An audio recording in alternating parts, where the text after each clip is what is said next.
Hi everyone, this is module number 117 for the subject of strategic human resource management.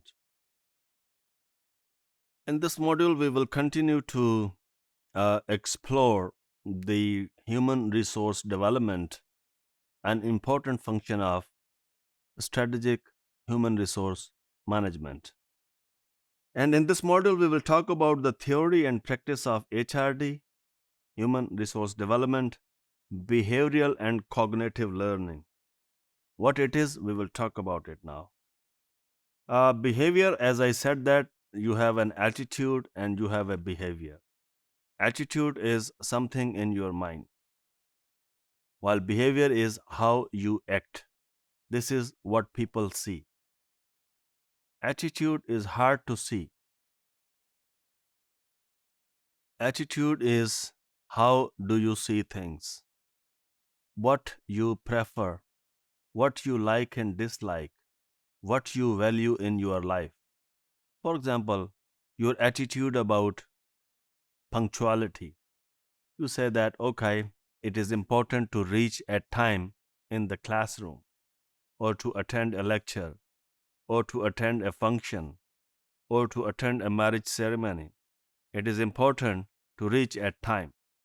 On the other hand, some people see that it's okay, no problem.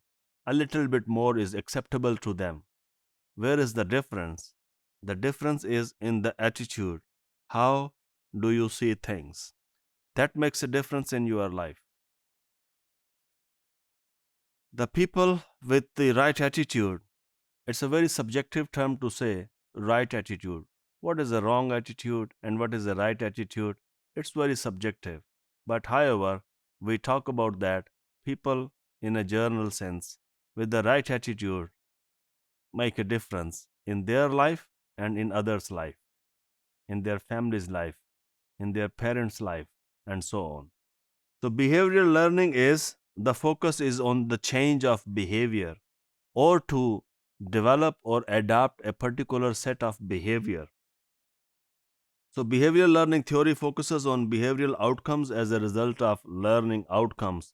When an organization wants to change the employee's behavior towards something about the work, about the customers, about the products, or about the way they work, so we say that it is a behavioral learning or change in the behavior of employees.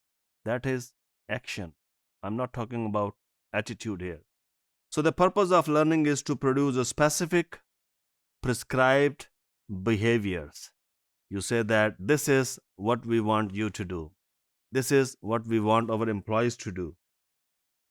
So from this perspective, learning is portrayed as a mechanistic and involuntary process, that whether you want to change or don't want to change, you want to adopt a particular behavior or you don't want to adopt a particular behavior, it is of less relevance. What an organization wants from their employees, how an organization wants their employees to behave. They want to insert or they want to ask you or train you to adopt that behavior. That is behavioral learning.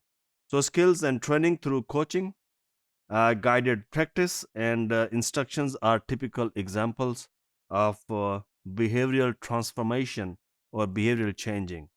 When somebody says that, now when you are sitting, for example, somebody is anchor in a television behavioral change, and somebody says, this is how you sit, how you speak, and how you ask questions. So behavioral changes. So cognitive learning is similar to when we talk about the attitude, that is the how we think and how we process information in our mind. So examples include reading, listening, writing, observation, and doing something. So learning occurs when we make change in our how we think and act. This is what I said in the beginning, that how we think is more important and particularly play a very critical role in someone's life and others' life. How we think about something. For example, some people think it is hard something to do, and others believe that, oh, it's an easy thing to do. Why same thing is easy for some people and why the same thing is difficult for others?